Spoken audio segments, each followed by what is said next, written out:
आज हम भगवान विष्णु को समर्पित 4 बड़े धामों में से एक उड़ीसा के श्री जगन्नाथपुरी धाम की आनंदमयी दर्शन यात्रा करेंगे। भारत की 7 प्राचीन नगरियों में से एक उत्कल यानी कि श्री जगन्नाथपुरी धाम हिंदू धार्मिक आस्था का वह महत्वपूर्ण और दिव्य स्थान है जहां भगवान श्री कृष्ण का हृदय आज भी धड़कता है।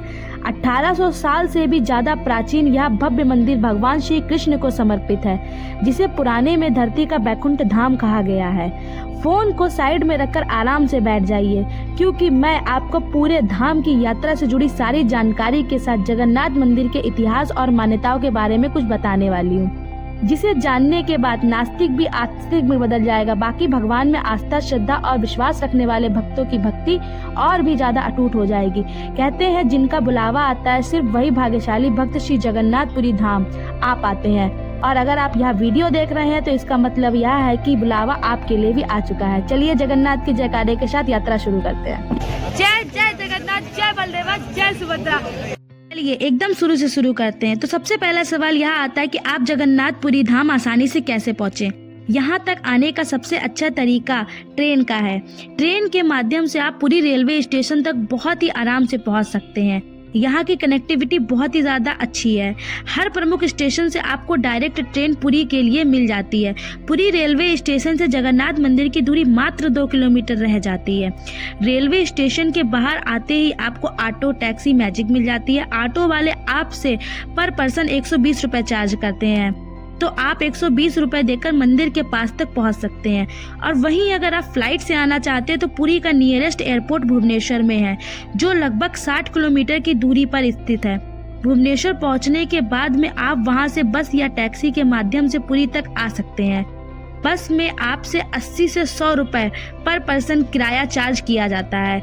वहीं टैक्सी वाले आपसे 1200 से 1500 रुपये लेते हैं और आपको आराम से मंदिर के पास में ड्रॉप कर देते हैं। ऑटो या टैक्सी वाले जहां पर आपको उतारते हैं वहां से मंदिर की दूरी 300 से या 400 मीटर रह जाती है। कहते हैं दूर से ही भगवान श्री जगन्नाथ जी का भव्य मंदिर आपको दिखाई देता है। और एक बात ध्यान देंगे और देखेंगे कि आप मंदिर को किसी भी दिशा से देखते हैं तो मंदिर के शिखर पर लगा चक्र हमेशा आपकी तरफ ही दिखाई देता है, और ये यहाँ की बहुत ही विशेष बात रहती है। तो चलिए अब हम लोग पहुँच चुके हैं जगन्नाथपुरी। यहाँ पर पहुँचने के बाद में अब हम लोग जानते हैं कि आपको होटल या धर्मशाला कहाँ पर लेना चाहिए। ऐसे तो आप पूरे पुरी में कहीं पर भी होटल ले सकते हैं, लेकिन मैं आपको एडवाइस करूंगी कि आपको मंदिर के पास ही होटल या धर्मशाला लेना चाहिए। सबसे पहले बात करते हैं धर्मशाला की। मंदिर से 100 मीटर पहले यहाँ का बहुत ही फेमस दूध वाला धर्मशाला स्थित है, जहाँ मात्र 500 रुपये में आपको नॉन AC रूम ले सकते हैं। बात करते हैं होटल की। यहाँ बहुत सारे आसपास होटल अवेलेबल हैं। आप अपने बजट के हिसाब से होटल में स्टे कर सकते हैं। मैं भी चैतन्य गौड़िया मठ में रुकी थी, जो कि मंदिर से बहुत ही ज्यादा नजदीक था।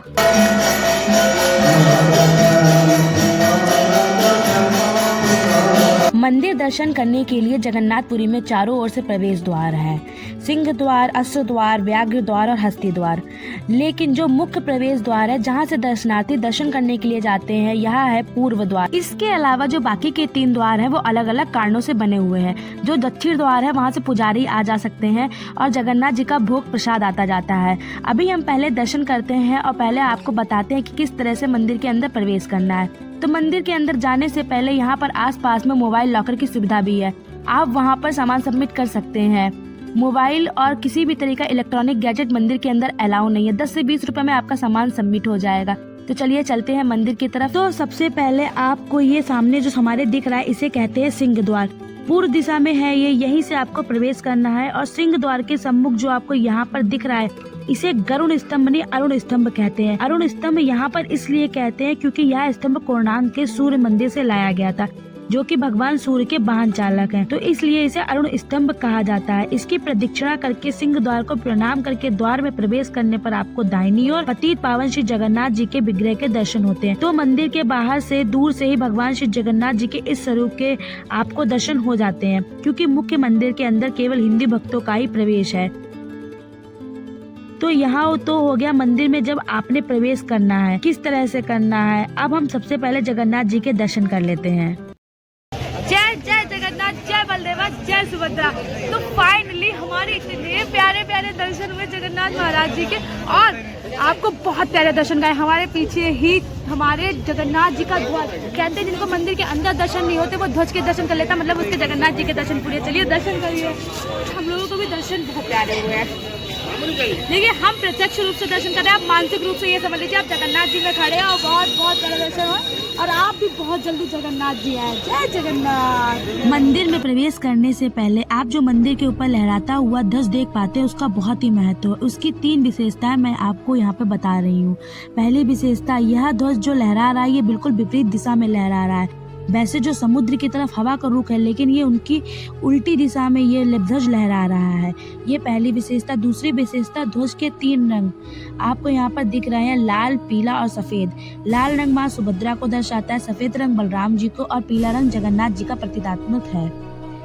और इसकी तीसरी मुख्य विशेषता, यह हर दिन शाम के 4:30 से लेकर 6 बजे के बीच में इस ध्वज को बदला जाता है। तो अभी आप जो यहाँ पर देख सकते हैं, ध्वज बदलने की जो प्रक्रिया है वह शुरू हो चुकी है। व्यक्ति ऊपर चढ़ रहे हैं और अभी यहाँ पर ध्वज बदला जाएगा। काफी हाइट पर है ये। जब ये ध्वज बदलने की प्रक्रिया शुरू की जाती है तो उस समय जो मंदिर में जो भी श्रद्धालु आए होते हैं उनका उत्साह भी देखने लायक होता है। इस पूरी प्रक्रिया को लगभग 40 से 45 मिनट लगते हैं। यह काफी ऊंचाई पर था।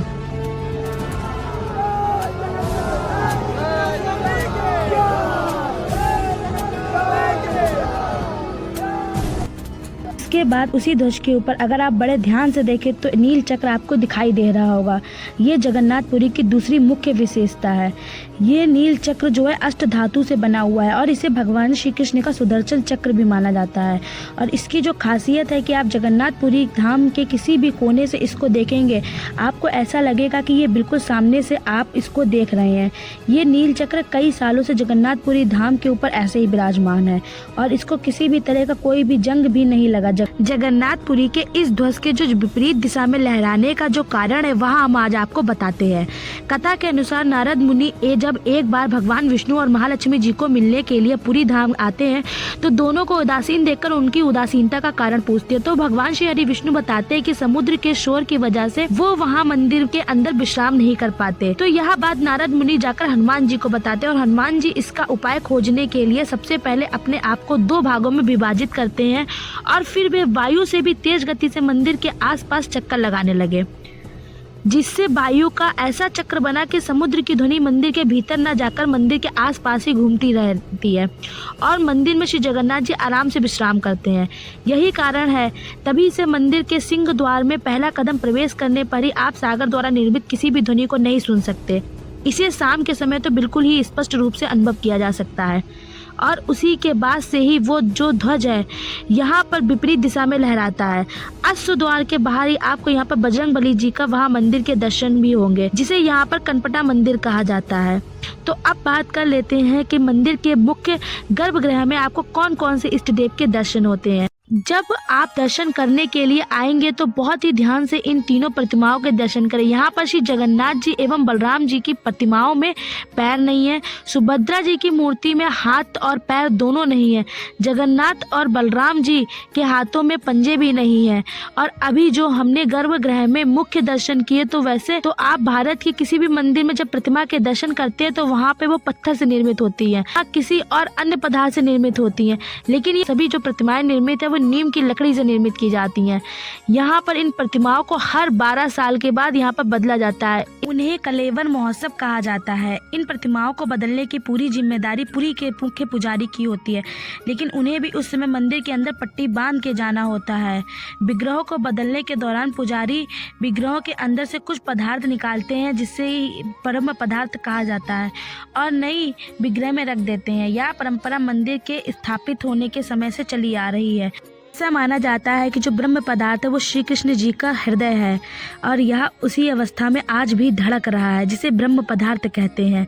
इन तीनों प्रतिमाओं का जब निर्माण पूरा नहीं हो सका, उसका इतिहास हम आपको अभी आगे बताएंगे।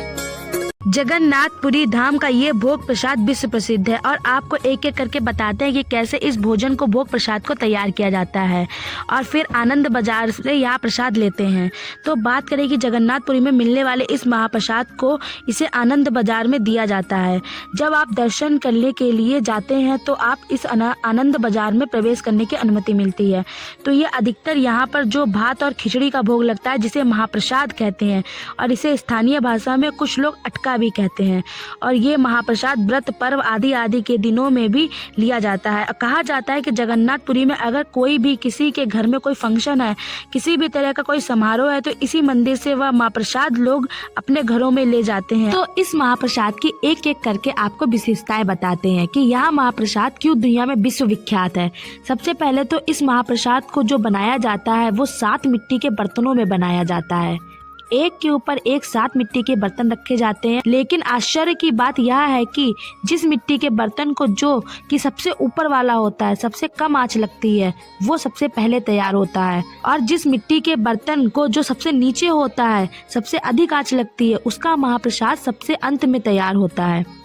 तो ये अपने आप में एक रहस्य है जो कि कई सदियों से इसी तरह से चलता चला आ रहा है। जो महाप्रसाद की यहाँ पर टाइमिंग रहती है वो 2 बजे से लेकर रात के जब तक मंदिर के पट बंद नहीं हो जाते तब तक महाप्रसाद वहाँ पर मिलता है। और मान्यता है कि यह महाप्रसाद कभी भी कम नहीं होता, कभी भी इसका कोई वेस्टेज नहीं होता। भगवान श्री जगन्नाथ का भोग प्रसाद यहाँ पर बनता है। आप उस रसोई घर के दर्शन भी कर सकते हैं। जब हम मुख्य मंदिर में जाते हैं सिंह द्वार से, तो उसकी बाई तरफ आप देखेंगे जो बिल्डिंग है जहाँ पर भगवान श्री जगन्नाथ जी की रसोई है, वहीं पर प्रसाद बनाया जाता है। आप जब भी मुख्य मंदिर के दर्शनों के लिए जाते हैं तो रसोई के घर के दर्शन भी आप कर सकते हैं। पूरे विश्व में पुरी की रथ यात्रा प्रसिद्ध है। रथ यात्रा का जो मुख्य इतिहास है वह कुछ इस तरह से है कि द्वारका में एक बार श्री सुभद्रा जी ने नगर देखना चाहा। श्री कृष्ण तथा बलराम जी उन्हें पृथक रथ में बैठाकर अपने रथों के मध्य में उनका रथ करके उन्हें नगर दर्शन कराने लगे। ऐसा भी कहा जाता है कि हिंदू भक्तों के अलावा मंदिर में कोई प्रवेश नहीं कर पाता, तो श्री जगन्नाथ जी और सुभद्रा मैया, बलराम भैया हमारे दर्शन देने के लिए हर साल यात्रा के रूप में बाहर आते हैं। 3 अत्यंत विशाल रथ होते हैं। पहले रथ पर श्री बलराम जी होते हैं, दूसरे पर सुभद्रा जी और तीसरे पर श्री जगन्नाथ जी विराजमान होते हैं। संध्या तक ये रथ गुंडीचा मंदिर तक पहुंच जाता है और दूसरे दिन भगवान रथ से उतरकर मंदिर में पधारते हैं। 7 दिन तक यहीं पर गुंडीचा मंदिर में विराजमान रहते हैं। 10वीं को वहां से रथ पर लौटते हैं और इन 9 दिनों तक श्री जगन्नाथ जी के दर्शन को आड़ दर्शन कहते हैं। तो जगन्नाथपुरी मंदिर के अंदर जो प्रतिमाओं के दर्शन आपको होते हैं वो गुंडीचा मंदिर के पास ही उन मूर्तियों का निर्माण हुआ था, इसलिए गुंडीचा मंदिर को ब्रह्मलोक या जनकपुर भी कहते हैं। और ये प्रतिमाएं जो अर्ध निर्मित है। पौराणिक इतिहास के अनुसार प्राचीन समय में जब पुरी का क्षेत्र उत्कल क्षेत्र कहलाता था तो यहाँ पर नीलांचल नाम का पर्वत हुआ करता था जिस पर नील माधव भगवान की पूजा की जाती थी। एक मालवा देश के नरेश हुआ करते थे इंद्रगुमन, तो उस स्थान के दर्शनों के लिए यहाँ पर वो आते हैं और उसके बाद वो यहीं पर बसने का निर्णय ले लेते हैं। एक दिन समुद्र में एक बहुत बड़ा कास्ट यानी लकड़ी का टुकड़ा बहकर आता है। राजा ने उसे निकलवाता है और इससे विष्णु मूर्ति बनवाने का उन्होंने निश्चय किया। उसी समय वृद्ध बढ़ई के रूप में विश्वकर्मा जी उपस्थित हुए। उन्होंने मूर्ति बनाना स्वीकार किया, लेकिन यह निश्चय कराया कि जब तक वे सूचित न करे तब तक उनके कमरे के द्वार खोले न जाएं। राजा ने एक बार दरबार खुलवाया तो उसके बाद वह जो बढ़ई था वह गायब हो चुका था और प्रतिमाएं जो थी वह अधूरी थी। भगवान जगन्नाथ, बलभद्र मैया और सुभद्रा मैया की जो प्रतिमाएं थी पूरी तरीके से संपूर्ण नहीं हो सकी थी। इसके बाद से राजा को बड़ा दुख हुआ, लेकिन उस समय एक आकाशवाणी होती है कि हम यहाँ पर इसी रूप में स्थापित होना चाहते हैं। तो फिर राजा उन प्रतिमाओं को इसी रूप में स्थापित कर देते हैं और इसके बाद से आज तक भगवान श्री जगन्नाथ जी की इन प्रतिमाओं का इसी तरह से सभी भक्तों को दर्शन करवाया जाता है। जय जगन्नाथ। आप तो आने पाए, ये देखिए जगन्नाथ जी का ध्वज, उसके कीजिए दर्शन। जय जय जगन्नाथ। मैंने पूरा प्रयास किया आपको बस अच्छे दर्शन हो पाए, जितने अच्छे से मैं करवा पा रही हूँ। जय जय जगन्नाथ, जय सुभद्रा, जय बलदेवा। भवे उवाय नमने नवा तुमेव माता पिता तुमेव बंधु च सखा तुमेव विद्या द्रविणं तुमेव सर्वं मम देव देव आयेन वाचा मनसेन्द्रियर्वा बुद्ध्यर्थना वा प्रकृति स्वभाव करोमि यद्यत् सकलं परस्मै नारायणाय समर्पयामि अच्युतं केशवं राम नारायणं कृष्ण दामोदरं वासुदेवं हरि श्रीधरं माधवं गोपिका वल्लभं जानकी नायकं श्रीरामचन्द्रं भजे। हरे राम राम राम हरे हरे, हरे कृष्ण कृष्ण कृष्ण हरे हरे, हरे राम राम राम हरे हरे, हरे कृष्ण कृष्ण कृष्ण हरे हरे। अच्युतं केशवं राम नारायणं कृष्ण दामोदरं वासुदेवं हरि, श्रीधरं माधवं गोपिका वल्लभं जानकी नायकं रामचंद्रम भजे। ये अपनी जगन्नाथ की यात्रा को यहीं पर समाप्त करते हैं और मिलते हैं आपसे नेक्स्ट वीडियो में। तब तक के लिए जय जगन्नाथ, जय बलदेवा, जय सुभद्रा। वीडियो को लाइक कर दीजिएगा, ज़्यादा से ज़्यादा शेयर कर दीजिएगा, जिससे जगन्नाथ जाने वाले भक्तों को कठिनाइयाँ ना हो। जय जय श्री राधे।